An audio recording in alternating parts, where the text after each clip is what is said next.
आप कहते हो कि मंदिर से जाते समय नंदी के कानों में, बहुत सुंदर प्रश्न है आपके, बहुत भाव से और आनंद से आपने करा, और जनमानस के कल्याण के प्रश्न है ये, केवल आपके लिए नहीं है, ये सबके लिए इतने जोरदार प्रश्न है। जो गलती भी करते होंगे तो उसको सुधार सकते।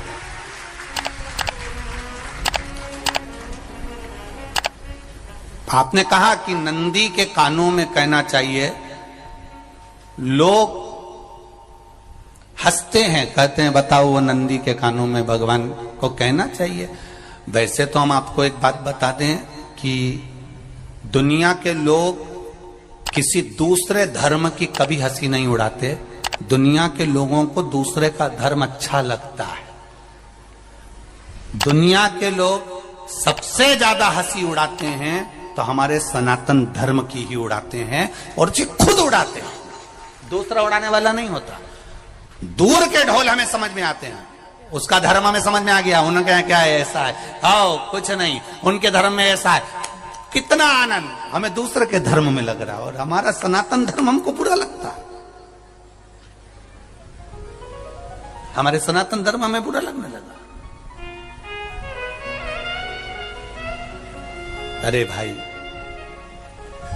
लोग कहते हैं कि नंदी के कान में कहते हो, ये कोई हमारे पुराणों में या शास्त्रों में लिखा है? भगवती बहन साहू, आपको धन्यवाद देना चाहूंगा और एक बात कहना चाहूंगा,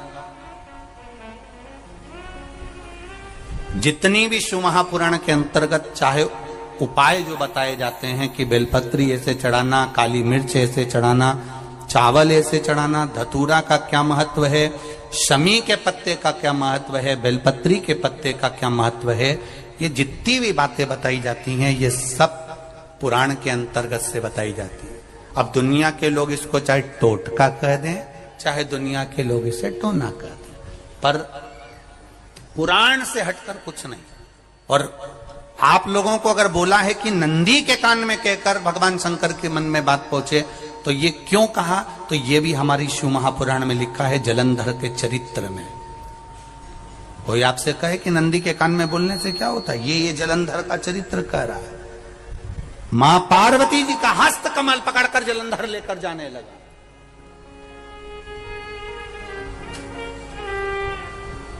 वृंदा का पति लेकर जा रहा।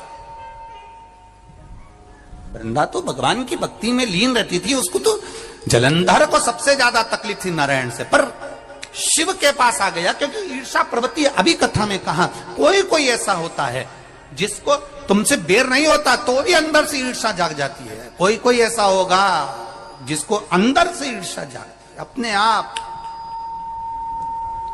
अपने आप अंदर से ईर्षा जागती है, उसका कोई बेर नहीं, और ईर्षा जाग गई, भीतर से ईर्षा जाग।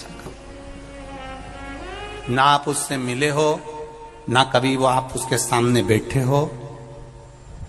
कई लोग किसी ना किसी की बुराई करते हैं तो हम लोग पूछ भी लेते हैं, क्यों साहब उनसे मिलकर आए हो क्या तुम? कभी नहीं मिल किया है, कभी उनका सामना हुआ नहीं हुआ, तो फिर बुराई क्यों कर रहा? एक ने कर दी थी इसलिए हमारे ध्यान में था तो हमने भी कर दी। लो, वो कुआं में डूब के मरेगा तो तू भी मरेगा का?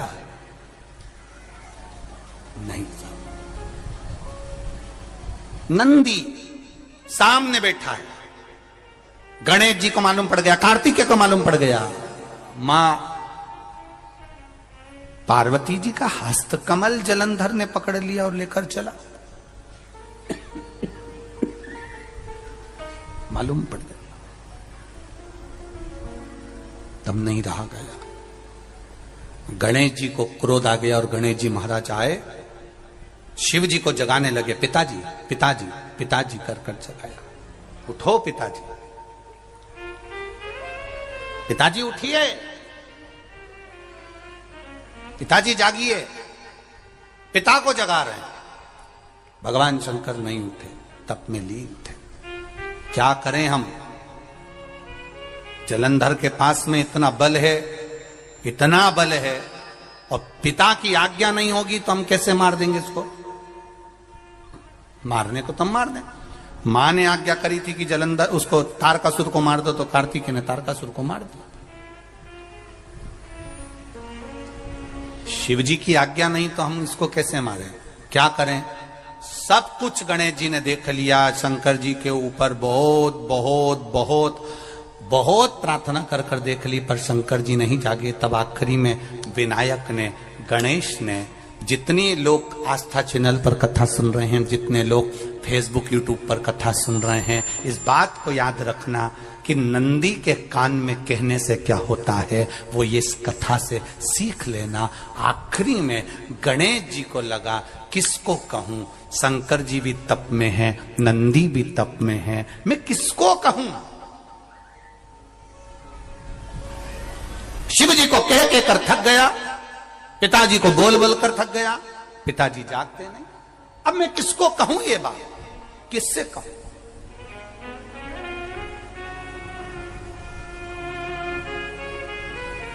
विनायक गए सीधे अब नंदी के पास में। नंदी भी तप में लीन थे, शंकर जी की ओर मुख था, शंकर जी की ओर मुख था। गए और जाकर तुरंत विनायक ने नंदी के कानों में जाकर कहा, नंदीश्वर, मैया का हाथ पकड़कर जलंधर लेकर जा रहा है, पिताजी तप में लीन है, कृपा करिए ना।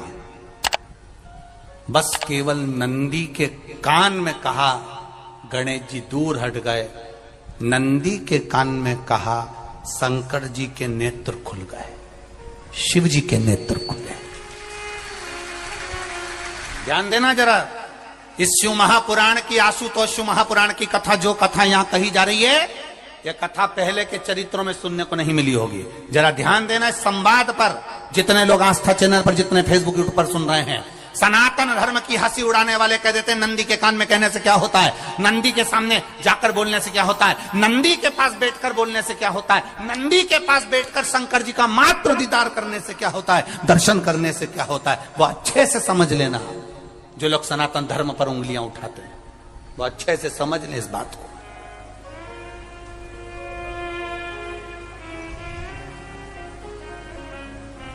क्या होता है, नंदी तप में लीन, शिवजी तप में लीन, शिव नहीं उठ रहे। विनायक ने नंदी के कानों में जाकर कह दिया, नंदी के कान में जाकर कहा, नंदी के नेत्र नहीं खुले। नेत्र किसके खुले? जम के बोलो, महादेव के खुले, शिव जी के खुले। ये मन का तार। नंदी शंकर की आराधना कर रहे थे, शिव अपनी भक्ति में डूबे थे। यहां कहा, यहां पहुंचा, जो दिल में था उस तक बात पहुंच गई। नंदी के दिल में शिव थे, तुम कहे, नंदी ने शंकर तक बात पहुंचा दी। वो सूत्र जो बंधा था दिल से दिल तक का, वो पहुंच गया। वो सूत्र जो दिल से दिल तक बंधा हुआ था, मन से बंधा हुआ था, खबर वहां तक पहुंच गई, खबर पहुंच गई। उसको जानो, लुटाइए, ये मौका मिला है आनंद का, दिल से प्रेम लुटाओ।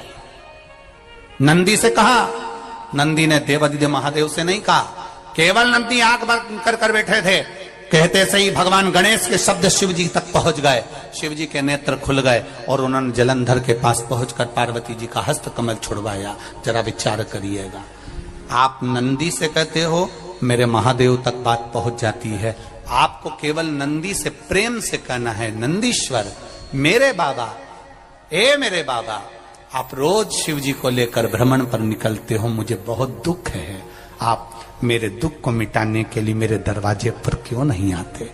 नंदीश्वर से कहा, शिव जी तक बात पहुंच जाएगी, शंकर के नेत्र आपके लिए खुल जाएंगे और महादेव आपके यहां खड़ा मिलेगा, मेरा महादेव आपके पास में खड़ा मिलेगा। आशुतोष महापुराण की कथा कहती है, लोग कहते हैं नंदी को कहने से क्या होता है, ये शिव तत्व की कथा आशुतोष शिव महापुराण कह रही है। कहा वहां तक पहुंचा, दिल से दिल का कंठ। जो भगवान नंदी के कानों में कुछ कहकर आते हैं, बोले हो कभी? सीधे बोल देते हो क्या जाकर?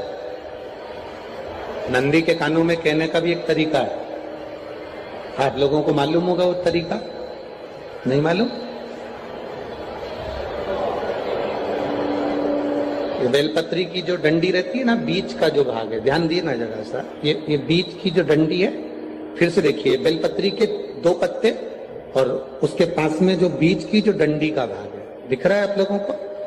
ये 2 डंडी, ये बीच की 2 पत्ती और उसके बीच में जो 2 डंडी का भाग होता है। जब हम देवाधिदेव महादेव से कोई बात कहने वाले होते हैं ना कि बाबा बहुत दुखी हूं, बाबा बहुत तकलीफ चल रही है, बाबा मैंने एक कंपटीशन एग्जाम में परीक्षा दी है, बाबा मेरे जीवन में ये तकलीफ हो रही है, बाबा, तब इस बेलपत्री की जो ये डंडी होती है, इस उंगली से, इस अंगुष्ठ से इस डंडी को पकड़ा जाता है और बाबा के कर्ण में कहने से पहले ये हाथ को नंदी के ऊपर रखकर फिर हम बाबा के नंदी के कानों में कहते हैं और चलते समय इस बेलपत्र को अशोक सुंदरी की जगह पर चढ़ाकर वापिस सजाते हैं। देव अधिदेव महादेव को पार्वती की बात मानना ही पड़ती है और वो कहना ही पड़ता है। ये बेलपत्र की महत्व है। ये जितना फल एक बेलपत्र की पत्ती में, उतना की उतना फल। हम आपसे फिर कहेंगे, कभी मौका मिल जाए जिंदगी में, कभी तुम्हारे जीवन में अगर मौका मिले और कहीं बेलपत्री का वृक्ष मिल जाए जिसकी छांव तुम्हारे ऊपर पड़ रही हो, तुम्हारे ऊपर अगर बेलपत्री की छांव पड़ रही हो, उसके नीचे बैठकर कभी मौका मिले, एक बेलपत्री का पत्ता मात्र रखकर आप शिव जी का नाम लेकर जल भी अगर समर्पित कर रहे हो ना, तो वो 12 ज्योतिर्लिंग को जल चढ़ाने के बराबर फल प्रदान कर। एक बेलपत्री का पत्ता, एक बेलपत्री का वृक्ष, एक बेलपत्री के वृक्ष की छांव हमारे जीवन को कृतार्थ कर देती है, धन्य कर देती है, कृतार्थ। कभी भी शंकर के मंदिर में जाओ, शिव जी का पूजन कर जब वापिस आओ, तो शंकर भगवान के मंदिर में जो बाहर नंदी बैठता है, उसके कानों में ओम नमः शिवाय बोलकर अपने मन की कामना उसके कानों में बोलकर आप आ जाइए, आपकी कामना 3 महीने में पूरी हो जाती है। नंदी के ईश्वर भगवान का स्मरण करिए। अगर 7 बेलपत्र आप शंकर को समर्पित करते हो तो 1 बेलपत्र नंदी भगवान पर भी अवश्य समर्पित करो। नंदीश्वर भगवान शिव को समर्पित, 1 बेलपत्र नंदी के ईश्वर की ओर चढ़े। और बहुत ध्यान दीजिए महाराज, अगर कोई काम अटक रहा है, नहीं हो रहा, बहुत प्रयास करा, तो भगवान शंकर के मंदिर में 5 बेलपत्र चढ़ाइए। और शंकर भगवान की जो छोटी लड़की है अशोक सुंदरी, आपको बताया था ना अशोक सुंदरी का स्थान, भगवान शंकर की 6 लड़कियां हैं, उसमें से सबसे छोटी लड़की अशोक सुंदरी की जगह पर 1 बेलपत्र चढ़ाइए। फिर 1 बेलपत्र नंदीकेश्वर पर चढ़ाइए और नंदीकेश्वर पर चढ़ाने के बाद भगवान शंकर के मंदिर के बाहर चौखट पर दिया लगा दीजिए साइड में, और फिर अपने घर पर आ जाइए, आपका कार्य सफल होना प्रारंभ हो जाएगा। नंदीकेश्वर भगवान नंदीकेश्वर का स्मरण कर लेने पर जीव आनंद सुख की अनुभूति करता है, आनंद सुख को पाता। भगवान नंदीकेश्वर का पूरी दुनिया में केवल एक केदारनाथ ही एक ऐसा है जहां पर ओम कुंड विराजमान है। कौन सा कुंड है वहां पर? ओम कुंड। जो बच्चा हकलाता है, तोतला बोलता है या गूंगा होता है, जिसकी वाणी नहीं होती, वो अगर ओम कुंड पर जाकर ओम बोलने का प्रयास करता है तो जितनी देर तक उसके मुंह से घुंड की आवाज निकलती है, उतनी देर तक ओम कुंड में से पानी का बुलबुला निकलता है।